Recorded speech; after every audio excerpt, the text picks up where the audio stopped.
देखिए बेटा, आज का जो हमारा क्वेश्चन है, पहला क्वेश्चन हम करते हैं अपना।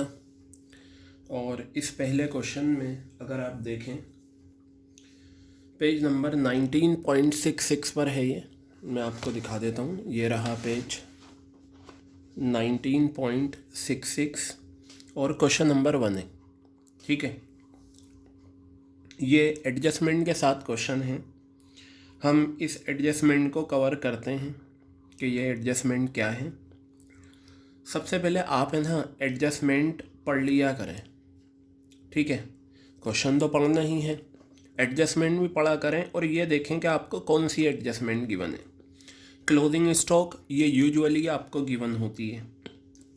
Depreciate plant and machinery 10% and delivery vehicle 15%। Depreciation बताया गया है प्लांट एंड मशीनरी पे 10% और डिलीवरी व्हीकल पे 15%। तो आप एक काम करें, प्लांट एंड मशीनरी से पहले ए लिख दें।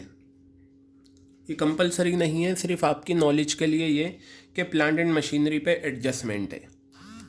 डिलीवरी व्हीकल है, ठीक है, डिलीवरी व्हीकल देखें, डिलीवरी व्हीकल पे आपको भी एडजस्टमेंट गिवन है। तो बेटा ये डिलीवरी व्हीकल कहाँ है, ये रहा, ये एडजस्टमेंट आ गई।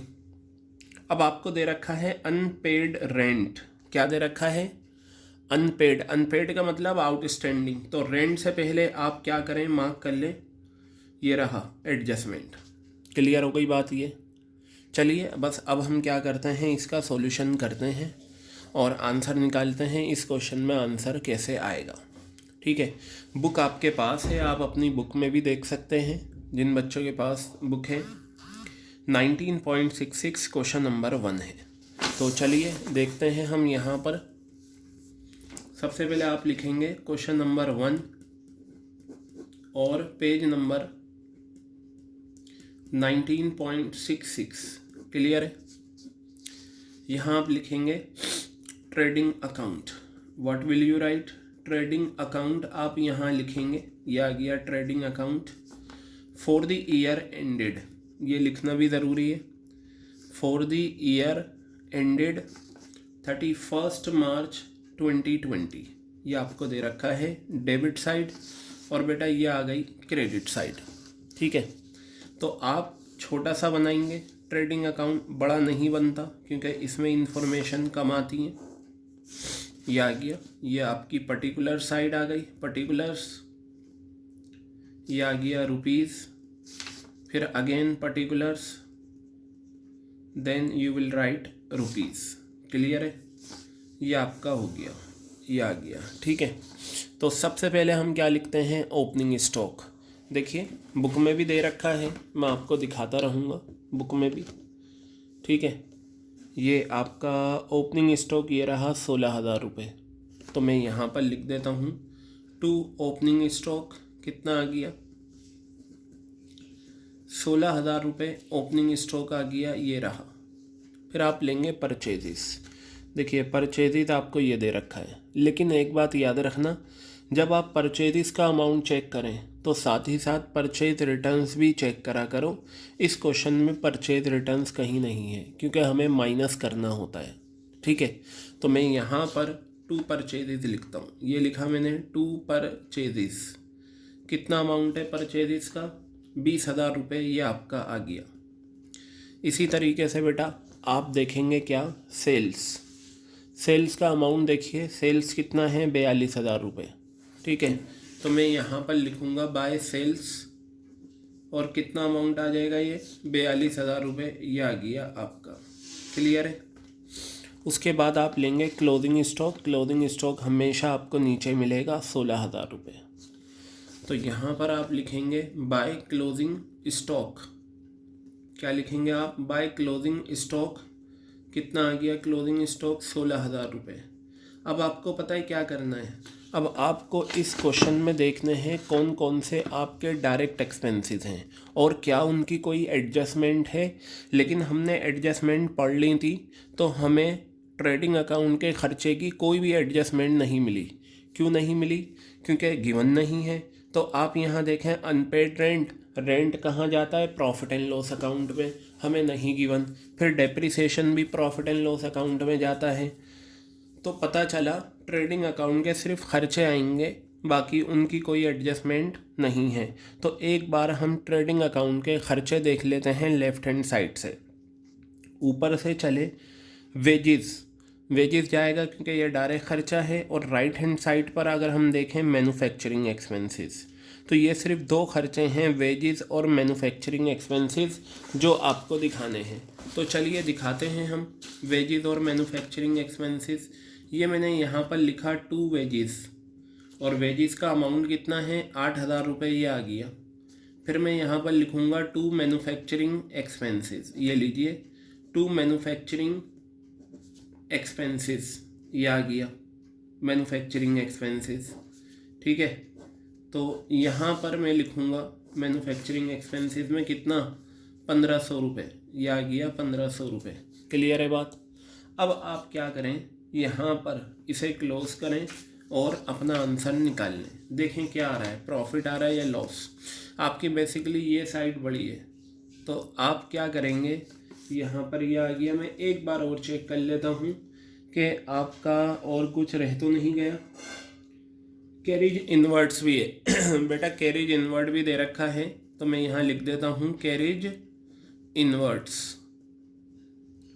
तो कैरिज इनवर्ट्स अगर आप देखेंगे 1600 रुपये ये आ गए। बस अब आप क्या करें, इसे क्लोज़ करके अपना आंसर निकालें। ठीक है, इसे क्लोज़ करें और आंसर निकालें। कितना आ जाएगा ये 58,000 रुपीज़, और ये कितना आ जाएगा 58,000 रुपीज़। 58,000 में से इन सब का टोटल करके माइनस करो, कितना हो गया 36, 44, 45, 46, 47,100।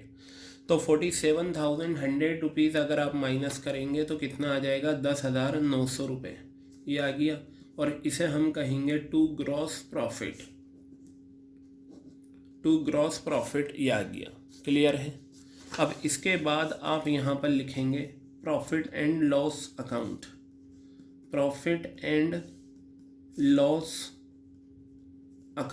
ये आ गया profit and loss account.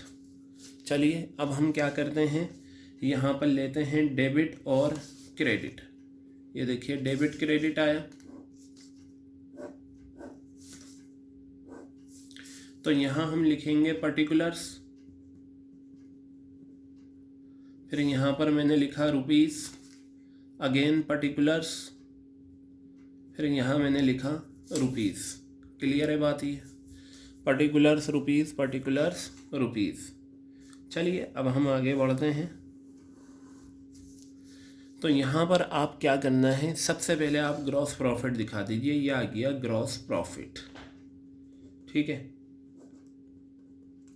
Gross profit कितना है 10,900 रुपये। अब आपको क्या करना है, एक एक करके इनडायरेक्ट खर्चा लेना है। ठीक है, और उनकी अगर कोई एडजस्टमेंट है तो एडजस्टमेंट का इफ़ेक्ट भी दिखाना है। कैपिटल लाइबिलिटी है, ड्राइंग्स कैपिटल में से कम होगा। प्लांट एंड मशीनरी हमारी एसेट्स है, डिलीवरी व्हीकल हमारी एसेट्स है, लेकिन ये एडजस्टमेंट थी ना, और एडजस्टमेंट किसकी है, डेप्रिसिएशन की। और मैंने जब आपको डेप्रिसिएशन का ट्रीटमेंट समझाया था उसमें बताया था डेप्रिसिएशन हमारा नुकसान है, और नॉमिनल का रूल कहता है debit all expenses and losses, सारे खर्चे सारे नुकसान डेबिट। तो बेटा आप प्लांट एंड मशीनरी और डिलीवरी व्हीकल पे आप डेप्रिसिएशन निकालें और वो दिखाएं। तो सबसे पहले मैं यहाँ लिखता हूँ to depreciation on plant and machinery. मैंने शॉर्ट में लिख दिया, लेकिन आप फुल फॉर्म में लिखना to depreciation on delivery vehicle. ये लीजिए डिलीवरी व्हीकल। बेटा मैं यहीं कैलकुलेट करके दिखा देता हूँ आपको, ठीक है, ताकि आपको पता चल जाए कि जब परसेंटेज में डेप्रिसिएशन गिवन हो तो हम किस तरीके से आंसर निकालते हैं। तो आपको प्लांट एंड मशीनरी ये अगर आप देखें कितना गिवन है 1,20,000 का, और डिलीवरी व्हीकल है 26,000 का, और प्लांट एंड मशीन पे 10% डेप्रिसिएशन है और उस पर 15 है। तो जो फिक्स्ड एसेट्स की वैल्यू होती है उससे परसेंटेज को मल्टीप्लाई कर देना चाहिए। यहाँ देखिए 1,20,000 रुपये आ गए, और कितना रेट है डेप्रिसिएशन का 10%, तो बेटा ये आपका जो आंसर आया ये 12,000 रुपये आ गया डेप्रिसिएशन। फिर इसी के साथ साथ डिलीवरी व्हीकल 26,000 रुपये आ गया और इस पर 15% है, तो ये आपका कैंसिल, 0,9,39। क्लियर हो गई बात ये। तो बेटा ये आपका डेप्रिसिएशन आ गए दोनों के, ठीक है, दोनों का डेप्रिसिएशन आपने निकाल लिया। अब हम क्या करेंगे, आगे की तरफ बढ़ते हैं, क्वेश्चन में देखते हैं और हमें क्या करना है। तो चलिए ये क्वेश्चन आपके सामने, डेटर्स हमारी असेट्स हैं, सन्डी क्रेडिटर्स हमारी लाइबिलिटीज़ हैं, परचेजेज हम कर चुके हैं। आप एक काम ये भी कर सकते हैं कि जो आइटम आप कर चुके हैं उन्हें टिक मार्क करते जाएं, ताकि आपको पता चल जाए कि अब इन्हें हमें कहीं और दिखाना नहीं, ठीक है। तो देखिए परचेजेज हो गया, सेल्स हो गया, वेजेस हो गया, ये हम ऑलरेडी कर चुके हैं ट्रेडिंग में। हाँ, अब यहाँ देखिए सैलरीज आपको गिवन है, रिपेयर्स आपको गिवन है, दोनों ही इनडायरेक्ट खर्चे हैं और प्रॉफिट एंड लॉस अकाउंट की डेबिट में आने वाले हैं। तो मैं जल्दी से इन दोनों को प्रॉफिट एंड लॉस अकाउंट की डेबिट साइड में लिख देता हूँ। टू सैलरीज, क्या लिखा मैंने यहाँ पर, टू सैलरीज लिखा, कितना अमाउंट है 8,000 रुपये।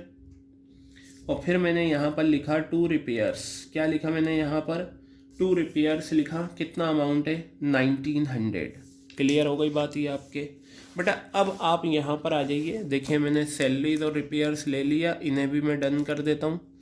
रेंट से पहले एडजस्टमेंट है, कितना अमाउंट है रेंट का 4,500 रुपये, और अनपेड रेंट कितना है 500 रुपये।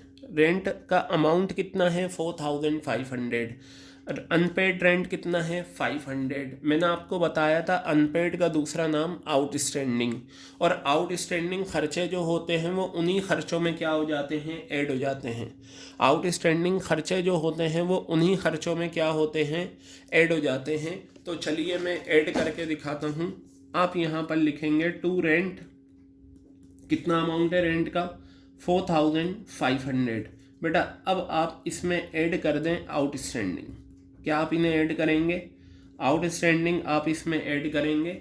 और आउटस्टैंडिंग कितना आपको दे रखा है, अगर आप देखें आउटस्टैंडिंग आपको दे रखा है, आउटस्टैंडिंग या अनपेड कुछ भी वर्ड लिख देना, आपको पता है ना आउटस्टैंडिंग खर्चा उसी खर्चे में ऐड हो जाता है और बैलेंस शीट की लाइबिलिटी साइड में जाता है। तो ये मैंने 500 रुपये यहाँ लिखे, आउटर कॉलम में मैंने 5,000 रुपये लिख दिए। क्लियर हो गई बात ये आपके, ठीक है। बेटा अब इस क्वेश्चन में आपको दे रखा है क्या, आपको दे रखा है बेड डेट्स। बेड माने बुरा, डेट्स माने देनदार, बुरा देनदार। ये देखिए ये रहा बेड डेट्स कैरिज इनवर्ड के ऊपर। तो कितना है बेड डेट्स आपका 5,000 रुपये। तो बेटा ये 5,000 रुपये मैं यहाँ लिख देता हूँ टू बेड डेट्स के नाम से। बस अब आपका ये ऑलमोस्ट पूरा हो गया है। टू बेड डेट्स कितना आ गया 5,000 रुपये। अब आप एक काम करा करना, और यही स्टेप आपको फॉलो करने हैं फाइनल अकाउंट्स बनाते टाइम, कि जब आप पीएनएल अकाउंट स्टार्ट करें तो पीएनएल अकाउंट में आप ग्रॉस प्रॉफिट या ग्रॉस लॉस ट्रांसफ़र करने के बाद सारे इनडायरेक्ट खर्चे और इनडायरेक्ट इनकम दिखाएं अलोंग विद दियर एडजस्टमेंट्स के साथ। जब आप पूरा ट्रायल बैलेंस की इंफॉर्मेशन जो चीज़ जानी है पीएनएल अकाउंट में वो दिखा दें, तो फिर जो नीचे एक बार नज़र मार लेना कि क्या कोई ऐसी एडजस्टमेंट जिसका इफ़ेक्ट रह गया हो और अभी तक हमने उसे नहीं दिया हो। तो हमने देखा क्लोजिंग स्टॉक का एक इफ़ेक्ट जा चुका है ट्रेडिंग में, दूसरा बैलेंस शीट की एसेट्स में जाएगा।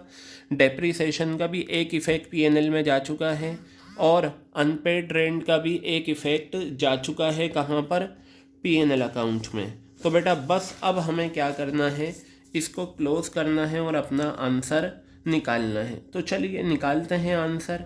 देखिए मैं बताता हूँ, 12,000 ये हैं, 15,000 ये हो गए, 15 और 18, 8, 23, 24, 34, 34,900, 35,800 is the amount of total side of P&L account, 35,800। Is it clear? Now ये बैलेंसिंग फिगर आएगी 0, 0, 18 में से 9 गया, 9, 4, 24,900 आपका नेट लॉस है। देखिए ये रहा नेट लॉस का आंसर 24,900। क्लियर है बात ये आपके। 24,900 आपका आंसर आ गया। तो मैं यहाँ पर लिखता हूँ बाय नेट लॉस। क्लियर है बात ये। अब आप क्या करेंगे, यहाँ पर देखिए मैं यहाँ बैलेंस शीट लेता हूँ। क्या लेता हूँ? Balance sheet. बैलेंस शीट बनाते हैं हम। देखिए मैंने यहाँ लिखा नहीं था, लेकिन आप लिखेंगे फॉर द ईयर एंडेड 31 मार्च 2020। आप मुझे ये बताइए, जो हमने फाइनल अकाउंट्स विदाउट एडजस्टमेंट करा था और फाइनल अकाउंट्स विद एडजस्टमेंट कर रहे हैं, 99% सेम है। सिर्फ फ़र्क क्या है, जो एडजस्टमेंट है बस उसका इफ़ेक्ट दिखा दो, बाकी सब कुछ वही है, कुछ भी नया नहीं है। तो अब मैं बनाता हूँ बैलेंस शीट, और ये